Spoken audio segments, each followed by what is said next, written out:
오늘은 현대인들에게 복음이 필요하지 않는 이유라는 제목으로 말씀을 증거하겠습니다. 여러분들이 거리를 나가게 되면 많은 사람들이 거리에 다니고 있습니다. 얼마나 많은 사람들이 거리를 다닐까요? 아침부터 지하철역 또 얼마나 또 밤까지 사람들은 그 거리를 다니고 있을까요? 만일 여러분들이 이 거리에 한가운데 서서 여러분들이 만일 구명조끼를 팔고 있다면, 자, 이 구명조끼는 10,000원입니다. 여러분, 이 10,000원입니다. 여러분, 이 구명조끼를 사세요 라고 여러분들이 외친다면 여기 거리에 있는 사람들이 이 구명조끼를 살까요? 안 살까요? 아마 이 거리에 다니는 사람들은 구명조끼를 사지 않을 것입니다. 구명조끼라는 게 뭐냐면 사람이 위험이나 또 물에 빠졌을 때 그 사람을 살릴 수 있는 조끼예요. 아주 좋은 것입니다. 그런데 사람들은 이 거리에서 구명조끼를 파는 때에 거들떠보지도 않는다는 거지요. 왜 사람들은 이 구명조끼를 거들떠보지 않을까요?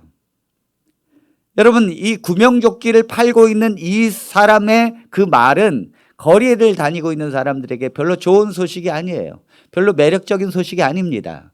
왜 그런가 하면 그들은 지금 물에 빠져 있지 않기 때문입니다. 물에 빠져 있지 않아요. 오늘날 복음은 좋은 소식이 아닙니다.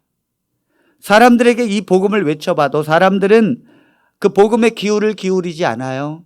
내 자녀에게, 내 형제에게 복음을 이야기해도 이 복음은 사람들에게 매력적이 되지 못합니다. 거들떠보지도 않습니다. 여러분, 이 복음을 듣기 위해 사람들은 돈을 지불할 필요도 없는데도 또 이 복음을 받기 위해 사람들은 그렇게 많은 대가를 치르지 않는다 할지라도 이 복음은 오늘날 떨이가 되어버렸습니다. 복음이 나쁜 것이기 때문일까요? 복음은 너무도 좋은 길입니다. 복음은 영원히 산다는 거예요. 복음은 죽지 않고 우리가 영원히 사는 구원받는 길이 있다는 것입니다. 세상에 이것보다 더 좋은 것이 어디 있겠습니까, 여러분? 그런데도 왜 이 세상 사람들은 그 복음을 거들떠보지 않을까요? 왜 현대인들은 이 복음을 필요로 하지 않을까요? 그것은 현대인들이 어디로 가고 있는지 모르기 때문입니다. 우리가 어디로 가고 있는지를 모르기 때문에 그래요. 예수님께서 복음을 완성하신 것은 십자가에서 완성하신 것입니다. 예수님이 십자가에서 우리의 복음을 완성하시고 우리의 구원을 완성하신 줄로 믿습니다.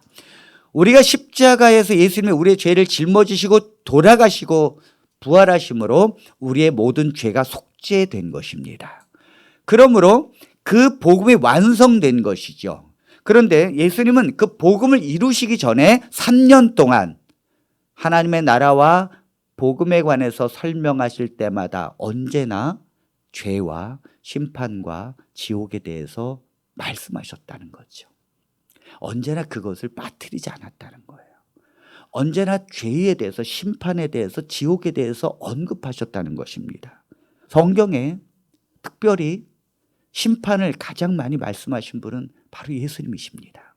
성경에 지옥이라는 말을 처음 말씀하신 분은 예수님이에요. 성경에 지옥이라는 말을 가장 많이 말씀하신 분도 예수님이십니다. 복음이 오기 전에, 십자가에서 죄가 해결되기 전에 주님은 먼저 죄를 물었고 그 죄에 대한 심판을 말씀하시고 그 심판으로 지옥을 말씀하셨습니다. 사람들의 운명이 어디로 가고 있는지를 먼저 말씀하신 것입니다. 주님은 마태복음 23장 33절에 이렇게 말씀하십니다. 뱀들아, 독사의 새끼들아, 너희가 어떻게 지옥의 판결을 피하겠느냐?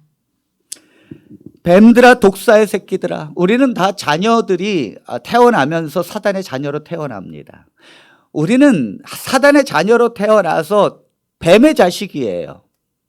그러므로 우리가 갈 수 있는 길은 지옥의 판결입니다. 이걸 피할 길이 없다는 거예요. 하나님이 어떻게 이런 말을 하실 수 있을까? 예수님이 이 땅에 오셔서 육신으로 오셔서 하고자 하는 것이 과연 이 말씀일까? 네, 주님은 당당하게 말씀하셨습니다. 너희가 어떻게 지옥의 판결을 피할 수 있겠느냐? 피할 수 없다는 거죠. 피할 수 없다는 거예요. 여러분, 왜 주님은 이런 말씀하셨습니까? 복음이 오기 전에 너희가 먼저 어디로 가고 있는지를 알아야 된다는 거예요. 복음을 믿기 전에, 복음을 듣기 전에, 복음을 먼저 이 땅에 이루기 전에 우리가 어떤 존재인지를 먼저 알아야 된다는 것입니다. 내가 어디로 가고 있다는 걸 먼저 알아야 돼요. 현대인들이 복음을 필요로 하지 않는 이유는, 또 복음을 거절하는 이유는, 그것이 떨이처럼 여겨지는 이유는 그들이 지금 어디로 향하고 있다는 것을 전혀 모르기 때문이에요. 하나님께서는 먼저 그것을 설명하고 있습니다. 여러분, 여름이 되면 태풍이 옵니다. 이 태풍은요, 한 시속 100km의 속도로 이 태풍이 만일 이 바람이 이렇게 분다면 정말 대단한 거죠. 농작물을 길러서 과일을 잘 달았는데 이 태풍이 오면 다 떨어지고 가지가 다 부러집니다. 간판을 다른 것도 제가 한 번은 저 안중에서 목회를 할 때 그 사택이 교회 간판 바로 옆에 붙어 있었어요. 그런데 그 매미인가요? 무슨 태풍이 불 때 간판이 떨어져 가지고 그것도 다 떨어지면 다행인데 한쪽이 또 철사로 붙어 있었어요. 이 간판이 우리 창문을 탁탁 치는데 밤새도록 두려워 떨었습니다. 이 창문을 쳐가지고, 만약 창문이 그 쇠창살로 이렇게 방범창이 돼 있어서 그나마 다행이었는데, 그렇지 않았으면 창문이 박살났을 것입니다. 이 태풍이 불어올 때 일기예보에서 이렇게 말합니다. 여러분, 태풍이 불어옵니다. 우리나라를 정면으로 지나갈 것입니다. 그러니 농작물을 빨리 버팀목을 준비해 주시고 끈으로 묶어 주시고 여러분들 이 태풍에 반드시 안전할 수 있도록 준비하시길 바랍니다. 여러분, 왜 일기예보에 이렇게 아나운서가 이런 말을 하죠? 태풍을 준비하라고 말을 하죠. 태풍이 오기 때문이에요. 태풍이 오기 때문이에요. 만일 준비 없이 이 태풍을 맞이한다면 사람들은 모든 것을 습보로 돌아갈 정도로 참담한 현실을 맞이할 것입니다. 하룻밤 사이에 준비도 없이. 왜 예수님께서 지옥을 말씀하십니까? 준비하라는 거죠. 지옥이 다가오고 있다는 거죠. 모든 사람이 피할 수 없는 심판이 다가오고 있고 그 지옥은 한 사람도 예외 없이 피할 수 없다는 것입니다. 자, 히브리서 9장 27절에 이렇게 말씀하셨습니다. 한 번 죽는 것은 사람에게 정해진 것이요 그 후에는 심판이 있으리니. 한 번 죽는 것은 정해진 일이라는 거예요. 여러분, 우리가 다 죽는다는 사실을 우리가 알고 있습니다. 그걸 믿습니다. 우리가 다 죽는다는 것이 분명하다면 그 위에, 그 뒤에 심판이 있다는 것도 분명하다는 거예요. 죽음이 분명한 것처럼 죽음 뒤에 심판이 기다리고 있다는 것도 분명하다는 거죠. 여러분, 만일 심판이 없다면 하나님의 백성보다도 불신자들이 더 분노합니다. 만일 하나님의 심판이 없다면 불신자들이 더 분노합니다. 원래요, 그리스도인들은 하나님의 말씀을 갖고 이 땅에서 사는 사람들이에요. 주님이 뭐라 그러셨는가 하면 너희에게 뭘 잘못한 것이 있다면 70번에 7번이라도 용서하라. 너희에게 원수가 된 사람이 있느냐? 너의 집안을 망치고 너의 자녀를 죽인 자가 있느냐? 그를 용서하고 사랑하라. 그래서 그리스도인들은 내 자아는 그걸 원치 않는데도 주님이 그렇게 말씀하셨으니까 용서하고 사랑하고 원수를 용서해 줍니다. 아멘입니까? 그리스도인들은 그렇게 살아요. 그런데 여러분, 그래서 손양원 목사님 같은 경우는 공산당원이 와가지고 자기의 자녀 둘을 죽였습니다. 그런데도 손양원 목사님이 그 죽인 공산당원이 나중에 잡혔는데 그 자녀를, 그 공산당원을 아들로 삼았어요. 자녀로 삼았어요. 이게 그리스도인이거든요. 불신자들은 그렇게 할 수가 없어요. 그래도 불신자들은요, 만일 뉴스를 보면서 남을 죽이고 유괴해서 사람을 죽인 것이 분명하고 그 어린아이를 생매장하고 그랬는데 이 좀 재판장이 좀 뇌물에 좀 통하는 재판장을 만나고 이 검사를 또 검사가 무능하고 변호사를 잘 만나가지고 집행유예로 풀려났다면 텔레비를 보고 뉴스를 보는 이 불신자들은 분노할 것입니다. 어떻게 저런 죄를 짓고도 풀려날 수 있는가? 어떻게 심판을 받고 감옥에 가지 않는가? 이 불신자들은요, 그 텔레비전 앞에서 또 실제로 법원 앞에서 분노하고 프랭카드 들고 난리가 납니다. 그리스도인들은요, 아이고, 용서가 중요하지. 그러고 있는데 불신자들이 그걸 용납하지 않아요. 불신자들이 죄에 대해서 하나님이 심판하지 않는다면 하나님의 백성들은 그럴 수 있다고 믿는데, 불신자들은 죄에 대해서 반드시 심판이 있고 대가가 이루어진다라고 생각하는 것이 불신자들이에요. 그러므로 세상의 모든 사람들은 심판이 있다는 것을 기대하고 있다는 거죠. 그것을 다 뭐예요? 믿고 있다는 거죠. 그 심판이 반드시 있는 것입니다. 자, 여러분, 그렇다면 여러분, 심판은요, 파렴치한 죄인들, 사형수들, 사람을 죽이고 정말로 도둑질을 하고 용서받지 못할 죄를 진 사람만 심판을 받고 그러는가? 아니에요. 여러분, 교도소에 가면 험상 궂고 이 문신 새기고 이런 사람들만 교도소에 있다고 생각하면 큰 오산입니다. 교도소 안에도 사랑이 있고, 교도소 안에도 자비가 있고요. 교도소 안에도 위로가 있어요. 그 교도소 새로 들어오면 그 다음에 막 엉엉 울면 다른 사람 거들떠보지도 않아도 어떤 사람은 가서 tum을 두들겨주고, 여기도 다 사람 사는 곳이라고, 걱정하지 말고 힘내라고, 그런 사람이 있습니다. 교도소 안에 험상궂은 사람만 있는 게 아니에요. 그러나 아무리 위로가 있고 아무리 격려가 있고 아무리 보살핌이 있어도 교도소입니다. 다 뭐예요? 죄 때문에 들어온 거예요. 우리가 이 땅에서 조금 괜찮게 살아도, 또 큰 죄를 짓지 않았다 할지라도 심판을 피할 길이 없어요. 왜냐하면 우리는 죄인으로 태어났기 때문에 그렇습니다.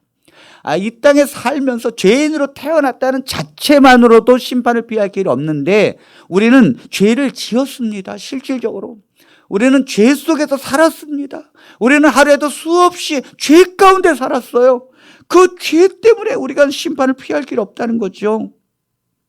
여러분, 우리 얼마나 큰 죄인인가 하면, 우리는 부모가 자녀를 낳았는데 이 자녀가 말 한마디 없이 이 부모를 떠나버렸어요. 사춘기 때 그냥 가출을 한 것입니다. 그럼 부모 마음이 얼마나 타들어가요. 이 자녀는 이 사춘기 때 이 부모를 떠났다는 것으로 죄인입니다. 누구에게요? 부모에게. 떠났잖아. 가출했잖아. 안 돌아오잖아. 이 가슴에, 부모의 가슴에 못을 박은 거잖아요. 잠 못 자고 이 부모의 가슴에 한이 맺힌 거잖아요. 우리가 왜 죄인이냐고요? 하나님을 떠나 있으니까. 하나님 우리를 그렇게 사랑하고 우리를 하나님의 형상대로 창조하셨는데, 우리는 말없이 하나님을 떠나서 살았으니까. 하나님을 떠나 있었다고요. 세상에 태어난 사람들은 태어나자마자 하나님을 떠나 있어요. 이게 죄인이라니까요. 이게 하나님을 얼마나 슬프게 한 죄인지 모릅니다. 떠나 있어요. 그런데 이 자녀가 가출을 한 것도 부족해서 성인이 됐는데도 부모님을 봉양하지 않아. 그 부모님이 그렇게 가난하고 어렵게 사는데도 자기들은 그렇게 좋은 차 타고 다니고 좋은 거 먹으면서도 부모님을 봉양하지 않고 섬기지 않아. 이 죄인이잖아요. 이 분명히 잘못된 거잖아요. 우리가 철이 들었는데도 하나님을 예배하지 않아요. 하나님을 섬기지 않아. 하나님을 경외하지 않아. 내 멋대로 살아. 내가 최고야. 죄인이잖아요. 하나님께 감사하지 않아요. 죄인이잖아요. 또 이렇게 부모에게 잘못했는데도, 또 나가서 또 죄를 짓고 사는데도 회개하지도 않아요. 내가 부모에게 부모가 나한테 해준 게 뭐 있냐고 하면서 부모를, 노인이 됐는데도 거들떠보지도 않고, 자기가 얼마나 죄를 졌는데도 회개하지 않아요. 제가 한 번은 안중에서 목회를 하는데 이제 할머니 한 성도님 집사님을 이렇게 신방 가는데 그 집사님께서 자녀가 셋이 있었습니다. 남자 아들이. 그런데 그 옛날에는 굉장히 잘 사는 그런 자녀였어요. 그런 사람이었습니다. 그런데 이제 자녀에게 다 유산을 주고 혼자 사시는데 그 판잣집 같은 곳에 사는데 외로워가지고 강아지 애완용 강아지 하나를 기르면서 그 강아지와 함께 살고 있었어요. 그 제가 신방 가서 아니 자녀들은 좀 안 옵니까 그랬더니 안 온 지가 벌써 10수년이 지났대요. 그런데 이 애완용 강아지가 할머니와 함께 산책을 하다가 불독에게 물려서 죽었어요. 할머니가 보는 앞에서. 그래서 그렇게 애끼던 이 자식 같은 강아지가 불독에게 손 쓸 수 없을 정도로 순식간에 물려 죽어서 충격을 받고 할머니가 그때부터 시름시름 눕기 시작했어요. 그렇게 강건하시던 할머니가 끙끙 앓더니 일주일 만에 세상을 뜨셨습니다. 제가 너무 황당해서 장례를 치르는데 이 할머니에게 동네 이장이 할머니의 자녀들을 이제 주소를 확인해 가지고 오게 해서 장례식장에 이렇게 갔더니 자녀들이 다 와 있는데 그 앞에 그 단 위에 제사상을 이렇게 높게 차려져 있더라고요. 제가 거기서 이제 위로 예배를 드리러 갔는데 화가 나더라고요. 아니 살아생전에는 와서 돈 1,000원 하나 지어주지 못하고 그렇게 살던 자녀들이 돌아가시니까 상다리처럼 차렸어요. 너무너무 화나가지고 그 예배 때 제가 자녀들에게 막 야단쳤습니다. 제 나이가 어리지만 그 자녀들이 다 컸지만 여러분들은 사람도 아니라고. 어떻게 부모를 이렇게 대할 수 있느냐고. 여러분들이 부모를 대하지 않을 때마다 내가 일주일에 한 번씩 그 어머니를 찾아갔다고. 그 어머니의 부족한 것을 채워드렸고 어머니의 말동무가 되어줬고 어머니를 위로했다고. 도대체 당신들 한 게 뭐 있느냐고. 그리고 돌아가시고 난 뒤에 어머니를 위해서 이렇게 상다리를 차려. 도대체 돌아가신 어머님이 이걸 먹을 수 있습니까? 알 수 있습니까? 여러분들은 사람이 아니라고. 제가 장례식 때 그랬어요. 그 장례식에 위로 예배 한 번 드리고 그 다음에 못했습니다. 거절해서. 네, 오지 말래요. 왜 우리가 죄인이지요? 네, 그런 하나님을 섬기지 않아요. 그런 하나님을 거들떠보지 않아요. 예배가 그렇게 교회 안에 많은데도 예배가 싫대. 그래 놀러 다녀요. 어떻게 하면 좋아요? 어떻게 하면 좋으냐고요. 죄인이 아니라고요. 내가 그 하나님을 사랑하는 것보다 뭐 돈을 그렇게 많이 사랑하고 뭘 사랑할 게 많아요. 자, 히브리서 10장 27절에 이렇게 말씀하고 있습니다. 오직 무서운 마음으로 심판을 기다리는 것과 대적하는 자를 태울 맹렬한 불만 있으리라. 우리가 죽음이 가면 갈수록 이 불신자들이 두려워하는 이유는요, 허무한 이유는 뭐냐면 늙어가기 때문에 뭐 세상을 더 잘 못 살았기 때문이 아니에요. 죽음 뒤에 오는 심판이 있기 때문입니다. 사시나무 떨듯이 떨어요. 저는 불신자들을 제가 죽음 직전에 많이 제가 이렇게, 왜냐하면 믿는 이제 성도들이 불신자의 부모 또 형제가 죽어갈 때 와서 좀 목사님 기도해 주세요. 좀 구원받게 해주세요. 근데 제가 가면 안 믿는다고요. 그 죽음 직전에도 예수님 안 믿어요. 지금까지 안 믿고 버텼는데 자존심이 있지. 여기서 무너질 수는 없잖아요. 안 믿는다니까요. 특히 남자분들 안 믿어요. 남자분들은 하나님에 대한 원망이 더 많아요. 안 믿는다니까요. 그럼요, 사시나무 떨듯이 떨어요. 그 심판 앞에서 왜요? 안 믿잖아요, 제가? 안 믿잖아요. 그럼 제가 뭐라 그러는지 아십니까? 심판이 기다리고 있습니다. 영원히 지옥에 떨어질 것입니다. 왜요? 안 믿잖아요. 복음을 얘기해도 안 믿는데 어떻게 해, 그러면? 그럼 막 사시나무 떨듯이 떨어요. 참 인간이 불쌍합니다. 여기 뭐라 그랬습니까? 히브리서 10장 7절, 27절에 복음을 거절한 자에게 오직 무서운 마음으로 심판을 기다리는 것과 대적하는 자를 태울 맹렬한 불만 기다리고 있다고요. 이게 얼마나 무서운 말입니까, 여러분? 누가복음 12장 1절에, 자, 오늘 본문의 말씀입니다. 그동안에 무리 수만 명이 모여 서로 밟힐 만큼 되었더니 예수께서 먼저 제자들에게 말씀하여 이르시되 바리새인들의 누루 곧 외식을 주의하라. 네, 자, 이 말씀은요, 제자들에게 한 거예요. 제자들에게. 먼저 제자들에게. 수만 명이 있지만 제자들에게 먼저 말씀한 것입니다. 그리고는 5절에 뭐라 그러셨는가 하면 이렇게 말씀하십니다. 마땅히 두려워할 자를 내가 너희에게 보이리니 곧 죽인 후에 또한 지옥에 던져 넣는 권세 있는 그를 두려워하라. 내가 참으로 너희에게 이르노니 그를 두려워하라. 여러분, 예수님을 이제 믿고 가게 되면, 복음을 외치게 되면 권세 있는 자들이 너희를 죽일 것이니라. 그러나 그들을 두려워하지 말라. 그들은 너를 죽일 뿐이라. 그러나 몸만 죽이는 그들을 두려워하지 말라. 몸과 영혼을 지옥에 던져 넣는 하나님을 두려워하라. 제자들에게 주신 말씀이에요. 그렇다면 여러분, 제자들도 지옥을 피할 수는 없다는 거죠. 잘 보세요. 이건 지금 복음이 오기 전이에요. 예수님께서 십자가에서 우리의 죄를 속죄하기 전입니다.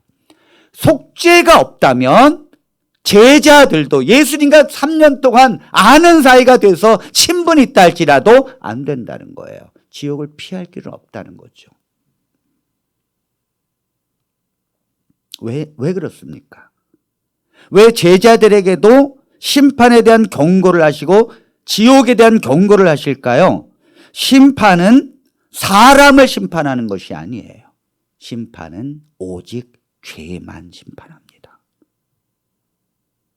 그러니까 예수님이 십자가에서 피를 흘리시고 속죄를 하셔서 하나님의 심판을 대신 받지 않으신다면 예수님이 이 땅에 오셔서 그냥 하나님 나라에 대해서만 설명하시고 제자들과 함께 계셨다면 제자들도 심판을 피할 길이 없고 지옥을 피할 길이 없는 거죠. 그러므로 이 심판은 오직 죄만 심판합니다. 죄인은요, 죄를 가지고 있는 사람이에요. 하나님의 심판은 죄에 대한 심판인데 죄인은 죄를 해결하지 않고 가지고 있기 때문입니다. 그래서 죄인이 심판대 앞에 서는 거예요. 여러분, 지옥은요, 죄만 끌어당겨요. 죄만 끌어당긴다고요. 여러분, 이 자석이 쇠만 끌어당기듯이 지옥은 오직 죄만 끌어당깁니다. 그런데 죄인으로 태어난 이 세상의 모든 사람들은 다 죄를 가지고 있어요. 그래서 죄를 끌어당기는데 나와 죄가 분리되지 않았기 때문에 내가 끌려가는 거예요. 이 블랙홀처럼 끌려가는 거예요. 이 거대한 흡입력에 인간이 끌려가는 것입니다. 그런데 예수님이 우리의 모든 죄를 십자가에서 속죄하셨어요. 아멘. 예수님이 우리의 모든 죄에 대한 대가를 치르셨습니다. 우리의 죄가, 우리의 일평생의 죄가 어디에 있는가 하면 예수님에게 갔어요. 그리고 예수님이 그걸 짊어지시고 너무 무거워서, 너무 무거워요. 무겁단 말이에요. 감당할 수 없는 무거움에 심장이 파열되고, 그래도 예수님은 그걸 거절하지 아니하시고 그걸 짊어지시고 그 죄에 대한 하나님의 심판을 친히 받으신 거예요. 이걸 믿는 자는 죄와 사람이 분리되는 거예요. 이걸 믿는 자는 하나님을 왜 의롭다고 칭해 주시는가 하면 여러분들의 죄인이랄지라도 여러분들의 죄를 거하는 사람이랄지라도 그 일평생의 죄의 모든 것이 예수 그리스도에게로 전가됐기 때문입니다. 제가 이걸 깨달아지는 순간 거실에서 펑펑 뛰었다니까. 이럴 수가 없다고. 내가 지금까지 복음을 설명하고 복음을 외쳤는데 이것이 내 안에서 성령으로 믿어지는 것은 다른 거예요. 이것이 믿어지는 순간 펄펄 뛰었다고요. 기뻐가지고 이럴 수가 없다고. 이럴 수가. 어떻게 이럴 수가 있을까? 여러분, 하늘에서 사단이 범죄를 저질렀습니다. 죄가 하늘에서 시작되었죠. 왜 사단이 하늘에서 쫓겨났을까요? 여러분, 하늘도 죄가 있으면 더 이상 천국이 아닙니다. 그래서 그래서 지옥으로 가는 거예요. 죄를 분리시키지 않으면 천국이라는 것도 없다니까요.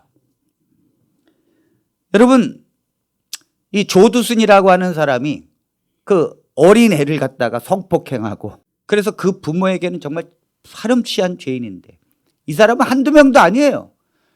앞으로도 충분히 그렇게 살 가능성이 너무 높아서 전자팔찌를 끼고 이제 감옥에서 나왔어요. 그랬더니 안산에 산다니까 안산 시민들이 불안에 떨고 있어요. 언제 우리의 자녀가 그렇게 당할지 모르는 거예요. 왜 저 교도소가 존재합니까, 여러분? 죄를 그렇게 지을 수 있는 사람을 가두어야 우리가 발 뻗고 살 수 있으니까요. 근데 만약에 그런 사람들을 가두는 교도소가 없어요. 죄가 그냥 막 반열하게 돌아다녀요. 그럼 뭐예요? 어떻게 불안해서 이 세상을 살아요? 어떻게 천국이라는 게 존재할 수 있을까요? 그래서 죄가 시작된 이 천사들과 악한 사단을 하늘에서 쫓겨낸 것은 하늘을 하늘되게 하기 위해서입니다. 왜 지옥을 하나님께서 존재하게 하느냐고요? 지옥이 없다면 천국 없다니까요. 아니, 하나님, 죄를 지은 사단과 그의 천사들과 악한 천사들과 죄인들은 다 죽이면 되잖아요. 죽이면 되잖아요. 그러면 다 천국이죠. 죽이면 되는데 왜 지옥에서 영원히 고통받게 하십니까? 이게 믿어지지 않죠. 그래서 이단에 빠지는 거예요. 이게 믿어지지 않으니까 이단에 빠지는 거예요. 그런데 여러분, 놀라운 사실은 만일 하나님께서 악한 천사들과 사단과 죄인을 죽이신다면, 아주 소멸시킨다면 하나님의 창조 원리에 어긋납니다. 왜 그런가 하면 하나님은 사단과 그 악한 천사들을 영으로 창조했기 때문입니다. 영은 죽을 수 없게 창조된 거예요. 여러분, 영적인 존재가 지금까지 죽었다는 말 들어봤습니까? 영이 죽었다는 말 들어봤어요? 천사들은 영이에요. 하나님이 왜 죽지 않으십니까? 하나님은 영이시기 때문입니다. 영은 죽을 수 없는 존재이기 때문에 영이라는 말을 쓰는 거예요. 사단과 그의 천사들은 영으로 창조된 거예요. 영으로. 그렇기 때문에 영은 죽지 않아요. 하나님이 창조의 법칙으로 죽지 않게 하나님의 영적인 존재처럼 창조된 거예요. 죽이면 된다고요? 아니, 그러면 하나님도 죽어야 합니다. 영이 죽을 수 있다면 하나님도 죽을 수 있다는 논리예요. 근데 사람은 육체만 존재하는 것이 아니라 영혼이 있습니다. 영적인 존재로 창조했다니까요. 사람에게 영혼이 있다니까요. 그래서 예수님께서 너희의 몸을 죽이는 자들을 두려워하지 말고 영혼을 지옥에 던져 넣어서 살게 하는 하나님을 두려워해야 된다. 사람은 죽지 않게 창조가 됐다니까요. 사람은 영혼이거든요. 죽지 않게 창조가 된 거예요. 사람은 죄인이라도 죽을 수가 없어요. 하나님께서는 단지 사람을, 의인과 죄인을 사는 곳을 다르게 할 뿐이십니다. 그게 바로 천국과 지옥이에요. 죽을 수가 없다니까요. 인간이 죽는다면, 인간이 영혼이 죽는다면 하나님도 죽을 수 있습니다. 영이라는 건 그런 거예요. 죽을 수 없다니까요. 영혼은 죽을 수 없어요.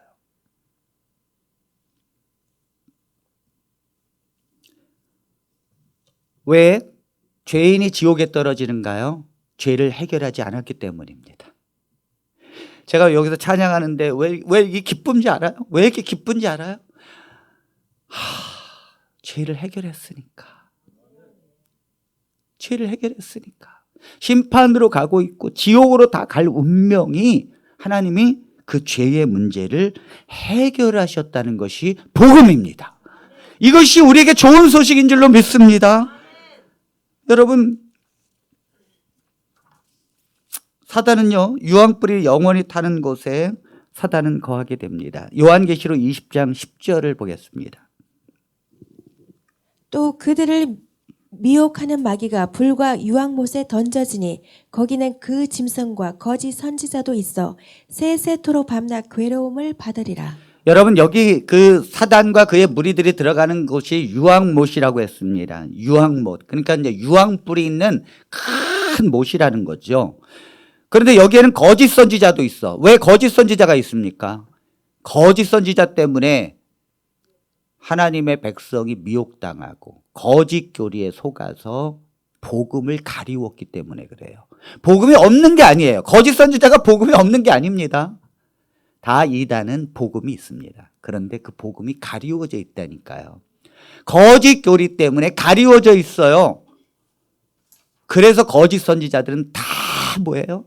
그 불과 유황못에 던지게 되는데 세세토록 끊임없이 밤낮 쉴 틈이 없다는 거예요. 괴로움을 받게 될 것이다. 이러한 유황못의 지옥을 사람들은 이해하지 못합니다. 어떻게 그런 곳이 있을 수 있을까? 그렇지만 여러분, 그걸 믿는 것은 어려운 게 아니에요. 여러분들이 태양을 보면 태양은요, 창조된 이후로 지금까지 한 번도 타는 게 멈춰진 적이 없어요. 여러분, 태양의 표면 온도가 6,000도예요. 6,000도면 여러분, 아유, 진짜 뭐 바위라도 순식간에 녹여버려요. 6,000도라는 것은. 거기에 살아남을 게 없죠. 그런데 태양의 중심 온도는 섭씨 1600만 도입니다. 1600만 도. 그런데 이런 태양 같은 존재가 이 우주에는 셀 수 없이 많아요.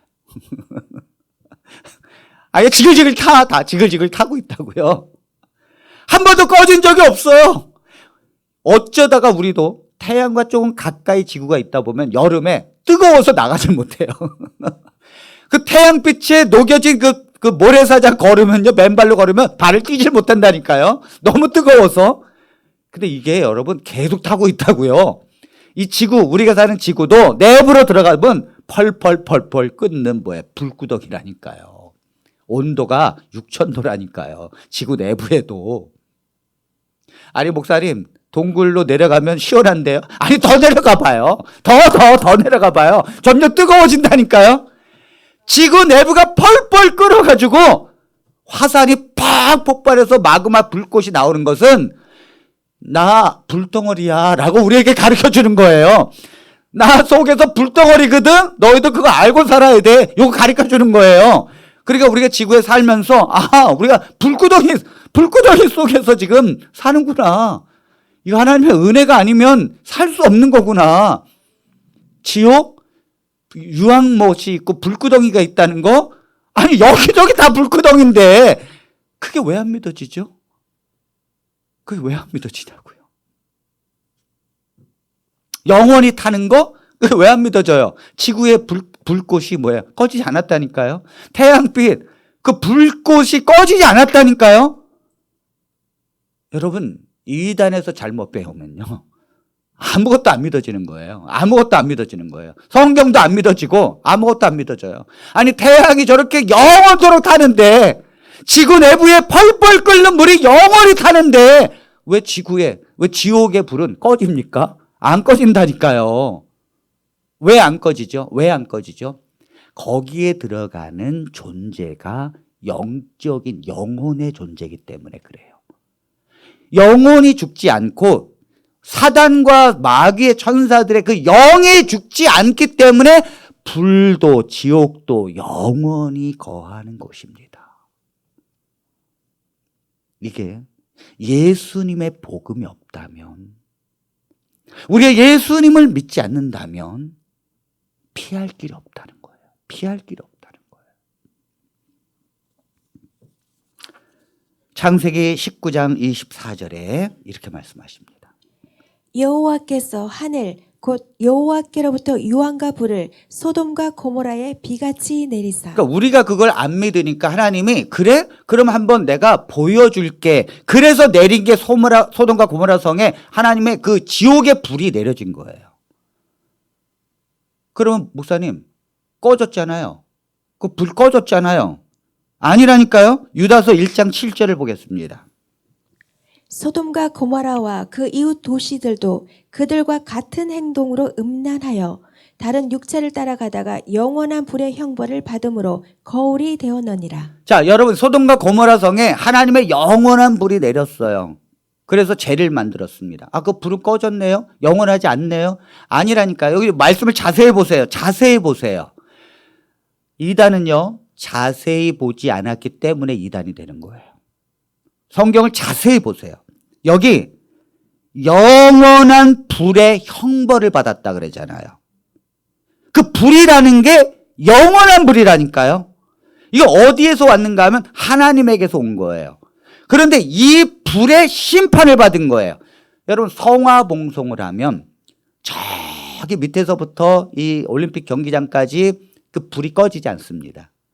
그런데 그 불을 붙여다가 신문지를 태우면 신문지는 태우다가 다 타면 그 불은 꺼지죠. 이게 뭐냐면 하나님의 영원한 불을 보낸 거예요. 그 소돔과 고모라 성을 다 태우면 그 불은 꺼진다니까요. 하나님에게서는 영원히 산다니까요. 이게 성경이에요. 지옥이라는 것이 영원히 탈 수밖에 없는 이유는 그곳에 들어가는 존재가 죽을 수 없기 때문에 그래요. 만일 아담과 하와가 죄를 짓고 죄인이 됐다면, 죽을 수 있었다면 하나님이 그때 죽이면 되는 거예요. 왜 수많은 사람이 죄인이 태어나게 합니까? 그래서 왜 수많은 사람이 지옥에 가야 됩니까? 아담과 하와를 죽이면 되잖아요. 아니라니까요. 죽일 수 없다니까요. 안 된다니까요. 영혼은 죽을 수 없는 거예요. 여러분, 왜 하나님이 이러한 운명을 하나님께서 아시는 분이 하나님께서 선택할 수 있는 게 뭘까요? 여러분, 이런 모든 사람이 심판을 받고 지옥에 갈 때에 하나님으로서 선택할 수 있는 길이 뭘까요? 그것은 하나님께서 이 땅에 육신으로 오셔서 우리의 죄값을 친히 치르시는 것입니다. 요한복음 3장 16절로 17절입니다. 하나님이 세상을 이처럼 사랑하사 독생자를 주셨으니 이는 그를 믿는 자마다 멸망하지 않고 영생을 얻게 하려 하심이라. 하나님이 그 아들을 세상에 보내신 것은 세상을 심판하려 하심이 아니요 그로 말미암아 세상이 구원을 받게 하려 하심이라. 아멘. 아멘. 현대인들이 복음을 필요로 하지 않는 이유는 그들이 어디로 가고 있는지 모르기 때문입니다. 하나님의 심판대 앞에 그들은 판결을 받고 예외 없이 지옥에 떨어져서 영원한 고통을 받게 될 것입니다.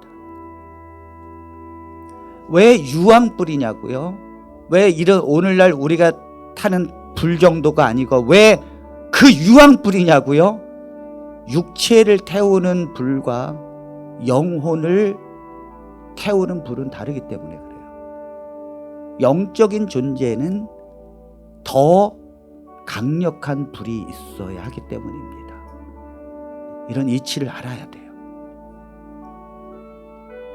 하나님은 이런 운명을 바라보시고 하나님이 선택할 수 있는 건 단 한 가지. 사람을 살릴 수 있다면, 하나님의 형상대로 하나님이 영원히 살게, 낙원에서 살게, 하나님의 동산에서 살게 하는 하나님의 뜻을 이룰 수만 있다면, 하나님이 모든 자를 살릴 수만 있다면 이 땅에 오셔서 모든 죄를 짊어지시고 십자가에서 그 죄값을 대신 치르는 것입니다. 이거 외에 하나님이 선택할 수 있는 것이 또 있을까요? 하나님은요, 그냥 죄를 그냥 못 본 채 하면 되잖아요. 하나님은 그러기에는 너무도 거룩하시고 너무도 순결하시며 너무도 완전하신 분이십니다.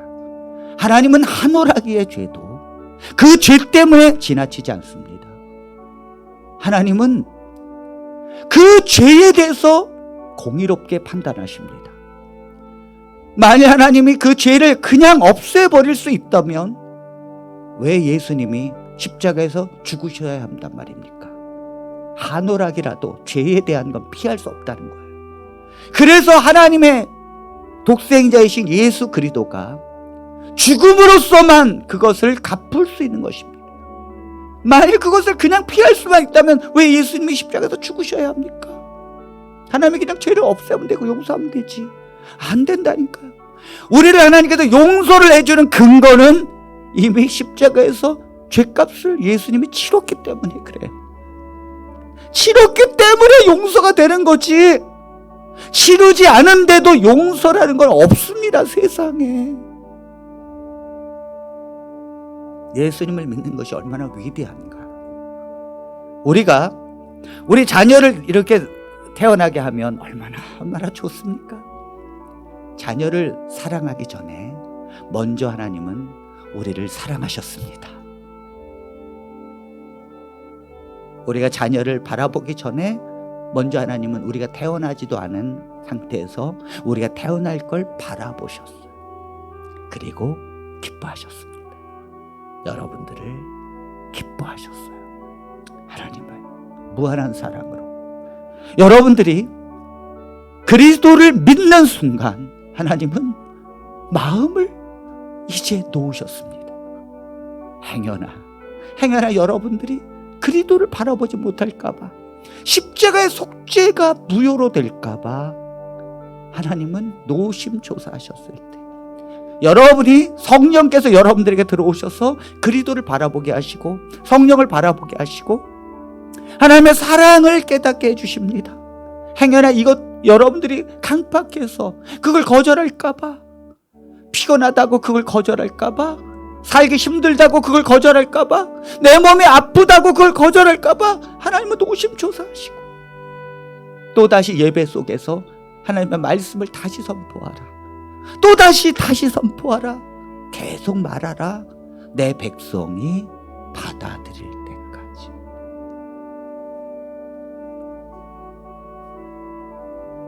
마더이라고 하는 봉준호 감독의 2009년 청룡 영화제에서 최우수상을 받은 영화입니다. 이 영화는 많은 사람들이 엄마가 얼마만큼 자녀를 아끼는지를 감동받은 아주 훌륭한 영화죠. 이 엄마 역할을 한 김혜자 씨는 그 엄마의 그 마음을 잘 표현했습니다. 여기서 나오는 이 mother, 이 김혜자 씨에게 한 아들이 있었는데 이 아들은 지능이 조금 부족한 채로 태어났습니다. 사람들은 그를 무시하고 그 또한 세상 살아가기 어려웠지만 어머니에게는 가장 아끼는 아들이었습니다. 그런데 이 아들이 어느 날 청년이 되어서 그만 실수로, 잘 모르니까, 좀 부족하니까 그 소녀를 죽였습니다. 그 동네에 소녀가 죽었어요. 경찰은 수사망을 좁히면서 바로 이 김혜자 씨 아들, 이 아들이 죽였다는 것을 직감하고는 아들을 수사해 갔습니다.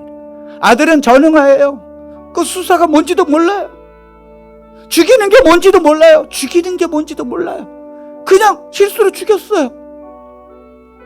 그런데 이 검사와 이 경찰들은 이제 이 사건을 종결해야 되잖아요. 이 아들을 죄인으로 낙인 찍고 수사를 종결하려고 하는 순간 어머니가 이것을 거부합니다. 어머니가 거부합니다. 그럴 리가 없다고. 내 자녀가 그럴 리가 없다고. 내 아들이 어떻게 사람을 죽였어? 아니라고. 범인, 진범은 따로 있을 것이라고. 어머님만이 내 편이에요. 어머님만이 내 편. 세상의 모든 사람들이 다 내 편이 아닌데. 여러분, 진용식 목사님께서 이단 상담을 하다 보니까 이 이단들에게 소송을 150번을 당했답니다. 150번. 그래서 아주 법정을 너무 잘한대요. 재판석에 150번을 서봤대요. 그것도 한 재판이 뭐 한 번입니까? 뭐 두 번, 세 번이잖아요. 한 300번 이상 서본 거죠. 그래서 진용식 목사님이 법정에서 검사가 당신 이래이래 해서 다 죄를 지은 거잖아. 이거 안 되는 거잖아. 당신 왜 감금을 하고 왜 당신 이렇게 했어? 하면서 막 죄를 물어가는데 변호사가 진용식 목사님은 죄가 없습니다. 그 한 영혼을 구원하려고 그를 가르친 죄밖에 없습니다. 그에게 복음을 설명한 것입니다. 이 변호사 한 사람 때문에 그때 진용식 목사님이 이 변호사가 하나님처럼 느껴진대요. 다다른 우리를 죄인이라고 바로 저 사람 일평생의 죄를 얼마나 많이 졌느냐. 저 사람은 죄인으로서 죽어야 된다고. 내가 가는 곳에 함께 가게 해달라고. 저 죄가 저 그대로 있지 않느냐고. 이렇게 말할 때 그리스도께서는 단 한 분이 나의 편을 들어주시고 내가 저의 죄를 십자가에서 해결하고 이미 대가를 치루었으니 그가 나를 믿으니 나를 영접했으니 나를 구원해 주라고 믿고 살았으니 저의 죄를 더 이상 물을 사람은 아무도 없다. 나도 너를 정죄하지 아니하노니 예수님의 간음증에 잡힌 여자에게 한 말처럼. 내 편이에요. 예수님 내 편이라고요. 이 마덜에서 엄마만 내 편이야. 그래서 엄마가 진범이 찾아야 된다. 진범을. 그래서 엄마가 막 수사를 해요. 엄마가 막 수사를 합니다. 뭐 찾아다니고 그다음 막 조사하고. 그런데 조사하면 할수록 충격적인 걸 발견했어. 내 아들이 범인이야. 내 아들이 죽인 게 틀림없어. 이거를 깨닫는 순간 내 아들이 죽인 거구나. 내 아들이 이 소녀를 죽인 거구나. 이거 어떻게 하면 좋지? 그때부터 아니야. 부족한 내 아들 뭘 알고 죄를 졌겠어. 내 아들을 살려야 돼 하면서 이 엄마는 내 아들이 진범인 줄 알면서도 내 아들을 살릴 수만 있다면. 그래서 고물상 주인을 만나는데 밤에 고물상 주인이 목격자예요. 이 아들이 죽인 걸 봤어요. 그렇지 않다고. 아니 봤다고. 그러니까 그 파이프렌치로 고물상 주인을 죽입니다. 목격자를 죽여서 내 아들을 살릴 수만 있다면. 이게 엄마예요. 이게 부모라고요. 그리고는 이 아들의 죄를 숨기려고 엄마는 발버둥을 칩니다. 그 아들의 죄를 마치 자기의 죄처럼 위장합니다. 차라리 내가 죄값을 받게. mother, 엄마라는 용어.